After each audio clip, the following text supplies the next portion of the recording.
అదే RTV app వార్తల్ని క్షణాల్లో చదివే అవకాశం ఉంటుంది. ఒక న్యూస్ పేపర్, ఒక టెలివిజన్ ఛానల్ మీ చేతుల్లో ఎప్పుడూ ఉంటాయి. ప్రస్తుతం మనం రాజన్న సిరిసిల్ల జిల్లా బోయిన్పల్లిలో ఉన్నాము.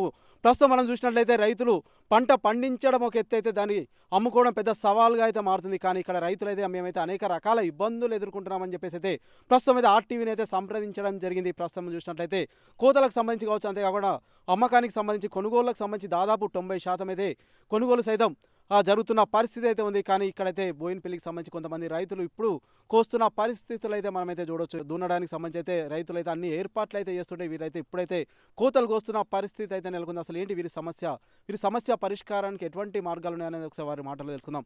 అమ్మ చెప్పండి, ఏంటి మీ సమస్య? ఇగో మాకు 4 ఎకరాల చేను ఉంది సారు. మాకు మోరు నీళ్ళు బాగా వచ్చి మాకు బాగా ఇబ్బందులు అవుతున్నాయి. పంటలు వండుతలేవు. మేము బాగా నష్టపోతున్నాము. మేము ఈ ఏడు 3 ఎకరాలు బంద్ పెట్టి 1 ఎకరం వేసుకుంటే సుతా మోరు నీళ్ళు వచ్చి మొత్తం నిండినాయి సారు. ఈ మోరు నీళ్ళు చేయబట్టి మాకు టెన్షన్లు వచ్చి రోగాలు వస్తున్నాయి సారు. మాకు పంటలలో బాగా లాస్ అవుతున్నాం. 1,00,000 రూపాయలు లాస్ అవుతున్నాం. పై అధికారులు ఎవరు పట్టించుకుంటలేరు సారు. మండల ఆఫీస్కి అయినాం, గ్రామ పంచాయతీకి అయినాం, సర్పంచ్ దగ్గరికి అయినాం.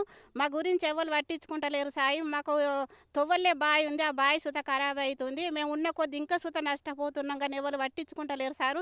మా గురించి దయచేసి గవర్నమెంట్ కానీ ఎవరు కానీ మా గురించి మంచిగా అందరు కలిసి సాయం చేయాలి సారు. మేము బాగా నష్టపోతున్నాం సారు.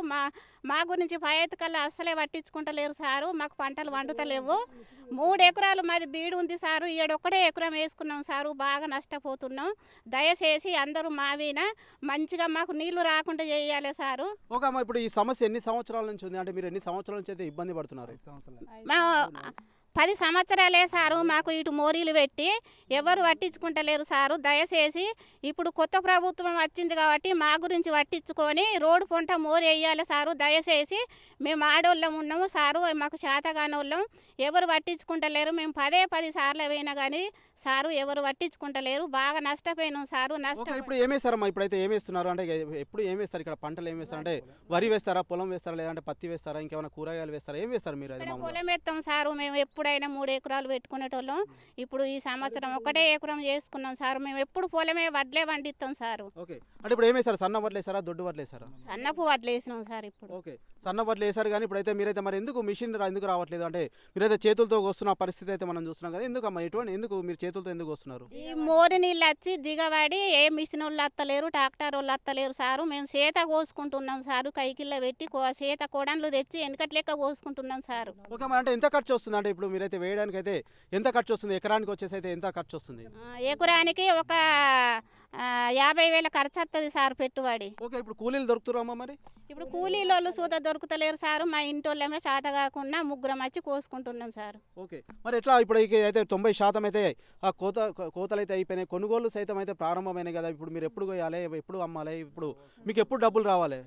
ఇక మేము మామూలు వెనక పడుతున్నాం సారు. మేము ఎప్పుడైనా వెనక పడుతున్నాం. మేము చేత కోసుకోవాలి, మిషన్కి వేసుకోవాలి. బాగా కష్టం అవుతుంది సారు మాకు. అంటే ఎవరైనా వ్యవసాయ అధికారులు కావచ్చు, ఇంకా ఎవరైనా వస్తున్నారా ఇక్కడికి? ఏమన్నా మీ సమస్య పరిష్కారానికి ఏమైనా అడుగుతున్నారా మిమ్మల్ని ఎవరైనా? మాకు ఇదివరకు ఎవరు రాలేదు సారు. ఇప్పుడు మీరే వచ్చిర్రు, మా గురించి మీరే వచ్చిర్రు సారు. ఇదివరకు ఎవరు వచ్చి మా గురించి కష్టాలు సుఖాలు ఎవరు చూడలేదు సారు. ఇప్పుడు మా కొడుకు ఏదో ముంగడికి వచ్చి ఇక్కడ సారు ఉన్నారని తోలుకొచ్చిర్రు. మా గురించి ఎవరు రాలేదు సారు. ఓకే, ప్రస్తుతం మనం అయితే చూస్తున్నాము ఇక్కడైతే కాంగ్రెస్ ప్రభుత్వం అయితే అధికారంలోకి వచ్చింది. గత ప్రభుత్వం నుంచి అయితే మేమైతే అనేక రకాల ఇబ్బందులు అయితే ఎదుర్కొంటున్నాము. మేమైతే ఇక్కడైతే సన్న వడ్లు వేయడం జరిగింది. అంతేకాకుండా మేమైతే ఇక్కడ మోరి నీళ్ళు అయితే ఇక్కడికైతే రావడం వల్ల మేమైతే అనేక రకాల ఇబ్బందులు ఎదుర్కొంటున్నాం. ప్రస్తుతం అయితే మనం చూడవచ్చు ఇక్కడైతే వీరైతే చేతితో కోస్తున్న పరిస్థితులు అయితే చూస్తున్నాం. ఎందుకంటే కొంత కూలీల కొరత కావచ్చు, అంతేకాకుండా అనేక వ్యయ ప్రాసల ఖర్చు అయితే మేమైతే ఇక్కడ పొలం అయితే చేయడం జరిగింది. దీనికి సంబంధించి అయితే కూలీల కొరత కావచ్చు, అనేక రకాల ఇబ్బందులు ఎదుర్కొంటున్నాం. మిషన్ సైతం రాలేని పరిస్థితులు అయితే ఉన్నాయి. ఊరికి సంబంధించిన డ్రైనేజీ మొత్తం మా పొలంలోకే వదులుతున్నారని చెప్పేసి అయితే వీరైతే లబోదిబం అంటున్న పరిస్థితి అయితే మనం చూడొచ్చు. మనతో పాటు మరికొందరు ఉన్నారు. ఒకసారి వారితో సైతం మాట్లాడదాం. అమ్మ చెప్పండి, ఏం చెప్తారు? ఇంకా సమస్యలు ఏమున్నాయి? మీ మోర్ నీళ్ళు ఇవన్నీ బంద్ చేస్తే మాకు పంట మంచిగా వండుతుంది. ఇలా కైకిలో వేయడానికి కూడా వస్తలేరు. ఈ కవర్లు మొత్తం మోర్లు మొత్తం అది అన్నీ వస్తున్నాయి. మాకు ఊరు మొత్తం నీళ్ళు ఇళ్ళకి ఇడిచిపెట్టిర్రు. ఓకే బాపు, చెప్పు, ఇంకా ఏం చెప్తావు? అంటే ఎవరైనా అధికారుల దగ్గరికి పోయినా ఏం చెప్తారు వాళ్ళు? అంటే ఇంకా మీకు ఎట్లా ఉంటే మంచిగా ఉంటుందని మీరు అనుకుంటున్నారు? అధికారుల దగ్గరికి ఎందుకు మన గ్రామ పంచాయతీ కూకపోయినా మండలంలో నడవసాద కాదు, 2 కట్టలు పట్టుకొని నడుతున్నారు సార్. ఎన్నిసార్లు వినగా నన్ను పట్టించుకుంటలేరు. ఆఖరికి మొన్న వరి పోయేస్తున్నాము, ఇంకొక బయట కానీ ఇడుగురు అంటే ఆ మోర్లు పాను బాయిలకు వస్తున్నాయి, మొత్తం బాయిలకు వస్తున్నాయి. బావి ఖరాబ్ అవుతుంది, ఇటు పొలం ఖరాబ్ అవుతుంది. ఆటో ఒక 1,00,000 రూపాయలు నష్టం అవుతున్నాయి సార్. ఇప్పుడు ట్రాక్టర్ వచ్చినా కానీ కాలువలు దిగబడుతున్నాయి. మాకు చెప్పట్లేదు సార్, మా బాధ చెప్పుకుంటారు, ఎవ్వరు పట్టుకుంటున్నారు నన్ను. ఎంతగాని మొత్తుకొని నా కాలువ దాటలేదు, మా కరెంట్కు పెట్టడానికి తెలియదు సార్. నా పరిస్థితి గిట్టుంది. మరి ఇట్లయితే ఎట్లా మరి? ఇప్పుడైతే రైతులు అయితే ఆదుకుంటామని చెప్పేసి అయితే అధికారులు కావచ్చు, అంతేకాకుండా నాయకులు అయితే చెప్తున్న పరిస్థితి అయితే ఉంది. కానీ మీరైతే అనేక రకాల ఇబ్బందులు ఎదుర్కొంటామని చెప్తున్నారు. మరి ఎందుకు రావట్లేదు అధికారులు అంటే మీరు ఎవరన్నా ప్రశ్నించారా మరి ఎందుకు రావట్లేదని? ఆ మేడకైతే తీపిస్తాం అంటారు, అది తీపించలేదు. మాకు రోడ్డు పన్ను వాగులకి ఎత్తేది మాకు నడుతుంది. వాగులాగా చేస్తాను అన్నారు, ఆగులాగా వదలేవు నీళ్ళు సారు. ఏమని సింతర కింద మా గీనె సింతర కింద మన ఇంత నడవంటి మరుగుతాయి. మా కరెంట్ పెట్టుకుందామని నాకు వస్తుంది సారు. మా కొడుకు బలి పెట్టుకోయే వస్తుంది కట్ట మెల్లనంగా వచ్చి. ఓకే, ఎంత ప్రస్తుతం మనమైతే చూస్తున్నాము ఒక రైతు అయితే కంట తడి పెడుతున్న పరిస్థితి అయితే మనమైతే చూస్తున్నాము. ఎద్దు ఏడ్చిన వ్యవసాయం కావచ్చు, రైతు ఏడ్చిన రాజ్యం అయితే బాగుపడదని అయితే ప్రస్తుతం అయితే చెప్తుంటారు. బట్ ఏదేమైనప్పటికైతే ఇక్కడైతే రైతులు అయితే అనేక రకాల ఇబ్బందులు అయితే ఎదుర్కొంటున్నారు, అనేక రకాల అరిగోస పడుతున్నాం మేమైతే రైతులు చెప్తున్న పరిస్థితి. ఇప్పటికైనా ఇటు వ్యవసాయ అధికారులు కావచ్చు, అంతేకాకుండా ఇతర అధికారులు అయితే మాపై అయితే దయ చూపాలి. మాకైతే ఈ డ్రైనేజీ వాటర్ అయితే మూసేయాలి. మా పంట పొలాలన్నీ నాశనం అవుతున్నాయి. ఎకరానికి సంవత్సరానికి వచ్చేసి అయితే 1,00,000 రూపాయల వరకు అయితే మేమైతే నష్టపోతున్నాం అని చెప్పేసి అయితే రైతులు చెప్తున్న పరిస్థితి అయితే మనం చూస్తున్నాం. మనతో పాటు మరికొంతమంది ఉన్నారు, యువ రైతులు సైతం ఉన్నారు. ఒకసారి వారితో సైతం మాట్లాడదాం. సార్ చెప్పండి, అంటే ఏంటి సార్ సమస్య? అంటే దీనికి సంబంధించి ఇంకెట్లా ఉంటే బాగుంటుంది సార్? మాకు ఇది ఫస్ట్ ఆఫ్ ఆల్ అయితే ఈ ఊరు నీరు మొత్తం మాకు చెరువు మా పొలంలోకి వస్తుంది సార్. అంతకుముందు అయితే కుంట కాలువ వాటర్ వస్తుండే. ఆ కుంట కాలువ అంటే అది ఆటోమేటిక్గా వెళ్ళిపోతుండే. మా పొలం మేము చేత కోసుకున్న ఎప్పుడు అయితే మొత్తం కోయలేదు సార్. మేము దగ్గర ఒక 10 సంవత్సరాలు అయితే మేము పొలం కొని అది ఎప్పటి వరకు అయితే మేము చేత కోయలే. మిషన్ బట్టి మేము కోసినాం, అయిపోయింది. కానీ ఈ మధ్యలో మాత్రం దగ్గర ఒక 2-3 సంవత్సరాల నుంచి అయితే మాత్రం సరే ఊరు డ్రైనేజ్ మొత్తం వాటర్ మొత్తం మా పొలంలోకి అసలు చాలా అయింది. ఈ పొలంలో వాటర్ మొత్తం ఊరి మొత్తం వాటర్ మొత్తం మా పొలంలోకి వచ్చి లాస్ట్ మా పొలం అక్కడ ఉంచారు. మా పొలం నుంచి మొత్తం వెళ్ళిపోతుంది. ఈ పొలం కారిపోవాలంటే దగ్గర ఎంత అన్న ఈ పంట నష్టం మొత్తం చేత కూలీలకు, మిషన్ ఖర్చులకు, మొత్తం మందు ఖర్చులకు అయిపోతుంది సార్. మేము మినిమం ఎంత అయినా మాకు లాభభరితం అయితే లేదు సార్. వానాకాలం పంట అయితే మొత్తం మా చేత కూలీ మాత్రం మాకు ఏం రూపాయి కూడా మీరట్లేదు సార్ మాకు. ఓకే, మరి ఎట్లా? ఇప్పుడైతే కొంతవరకు అయితే 90% సైతం కొనుగోలు అయితే అయిపోయాయని సైతం చెప్తున్నారు. ఇప్పుడైతే మీరైతే చేతితో అయితే కోస్తున్నారు కదా, దీనికి బట్టి ఎంత టైం పడవచ్చు? ఎంతమంది రైతులు ఉన్నారండి ఇక్కడ ఇప్పుడు మీలా బాధపడే వాళ్ళు? సార్ మాకు ఇక్కడ బాధపడే వాళ్ళు అంటే ఒక 10-9 ఎకరాల పెట్టు ఉన్నది సార్. ఇక్కడ 10-9 ఎకరాల పెట్టు ఉంది కాబట్టి మాకు ఇప్పుడు ఎట్లా ఎంతగానో కానీ మా గట్టి ప్రకారం అయితే మాకు ఒక 3 ఎకరాలు ఉంది సార్. 3 ఎకరాలు మొత్తం అది పొలం నీళ్ళం మట్టుగానే అయిపోతుంది.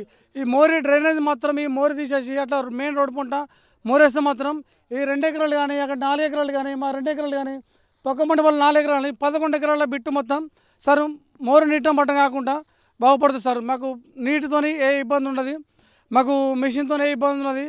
బరాబరి ఎవరు ఎంత వేసుకుంటారో వరి వాళ్ళతో పాటు మేము కూడా వరి వేసుకుంటాం, వరి కోసుకుంటాం. తొందరపాటు వాళ్ళతో కూడా మేము కూడా సరే సమానం ఉంటాం సార్. మేము మాకు ఈ మోరి కాలువ అనేది ఈ పక్క తీసేసి అవతల సైడ్ వేయాలి సార్ అని కోరుకుంటాం సార్. దయచేసి ఈ ప్రభుత్వానికి దండం పెట్టి వాళ్ళ పాదాభివందనం పెడతాం. ఓకే, ప్రస్తుతం మనమైతే చూస్తున్నాము రైతులైతే దండం పెట్టి సైతం వేడుకుంటున్న పరిస్థితి అయితే మనమైతే చూస్తున్నాము. ఇక్కడైతే రాజన్న సిరిసిల్ల జిల్లా బోయినపల్లికి సంబంధించి అయితే కొంతమంది రైతులు అయితే అనేక రకాల ఇబ్బందులు అయితే ఎదుర్కొంటున్నారు. ప్రస్తుతం అయితే అంత డ్రైనేజీ వాటర్ అయితే మా పొలంలోకి వస్తున్నాయి, మా బావుల్లోకి వస్తున్నాయి అని చెప్పేసి అయితే వారు ప్రధానంగా ఆరోపిస్తున్నారు. మేము గత 10 సంవత్సరాల నుంచి దాదాపు ఈ డ్రైనేజీ నిర్మాణం చేసినప్పటి నుంచి మేము గతంలో సైతం చెప్పాము ఇటువైపు వద్దని. అయినప్పటికీ సైతం అప్పటి అధికారులు అయితే మాపై అయితే కరుణ చూపలేదు, పూర్తిగా మా పంట పొలాల్లోకి అయితే వదిలారు అని చెప్పేసి అయితే వారైతే ప్రధానంగా ఆరోపిస్తున్నారు. ప్రస్తుతం అయితే మనమైతే చూస్తున్నాము ఇక్కడైతే ఒక మహిళ అయితే ఇక్కడైతే చూస్తున్నాం. మనమైతే ఇక్కడ పూర్తిగా చేతితో కోస్తున్న పరిస్థితులు అయితే మనమైతే ఇక్కడైతే అబ్జర్వ్ చేయవచ్చు. దీనికి సంబంధించి అయితే మేమైతే అనేక రకాల ఇబ్బందులు అయితే ఎదుర్కొంటున్నామని చెప్పేసి అయితే మహిళ అయితే ఇప్పుడైతే మనతో అయితే మాట్లాడడం జరిగింది. ప్రస్తుతం మనం సైతం చూడొచ్చు ఇక్కడ పూర్తిగా బురదమయం, పూర్తిగా డ్రైనేజీ వాటర్ వల్ల అయితే పూర్తిగా బురదమయమైన పరిస్థితి అయితే ఉంది. ఇప్పటికే 90% అయితే కొనుగోలుకు సంబంధించి అయితే ప్రక్రియ పూర్తయిందని చెప్పేసి ఇటు అధికారులు అయితే వెల్లడిస్తున్న నేపథ్యంలో వీరైతే ఇప్పుడైతే చేతితో అయితే కోస్తున్నారు. కొంత మిషన్ రావడానికి సైతం అనేక రకాల ఇబ్బందులు ఉన్నాయి. ఇటైతే రాలేకపోతుంది, డ్రైనేజ్ వాటర్ వల్ల పూర్తిగా బురదమయం అవుతుందని చెప్పేసి అయితే రైతులు అయితే చెప్పిన పరిస్థితి అయితే మనం చూసాం. ఇప్పుడైతే ఒక రైతు సైతం ఇక్కడ కంటతడి పెట్టడం కావచ్చు, అంతేకాకుండా మరికొంతమంది రైతులైతే పూర్తిగా దండాలు పెట్టి సైతం వేడుకుంటున్న పరిస్థితి అయితే మనం చూస్తాం. ఇప్పటికైనా అధికారులు అయితే కనికరించాలని చెప్పేసి అయితే వారైతే ప్రధానంగా కోరుకుంటున్నారు. కాంగ్రెస్ ప్రభుత్వం వచ్చిన తర్వాత మాకైతే మంచి రోజులు వస్తాయని అయితే మేమైతే భావించడం జరిగింది. కనీసం నాయకులే కావచ్చు, అంతేకాకుండా అధికారులు అయితే మాపై అయితే కరుణ చూపాలని అయితే ఇక్కడ ఉన్న రైతులు వేడుకుంటున్న పరిస్థితి అయితే మనమైతే చూడొచ్చు. Over to studio. మరిన్ని వీడియోస్ కోసం ఛానల్ ని సబ్స్క్రైబ్ చేయండి. లేటెస్ట్ అప్డేట్స్ కోసం వాట్సాప్ ఛానల్ ని ఫాలో చేయండి. అండ్ లింక్ డిస్క్రిప్షన్ లో ఉంది.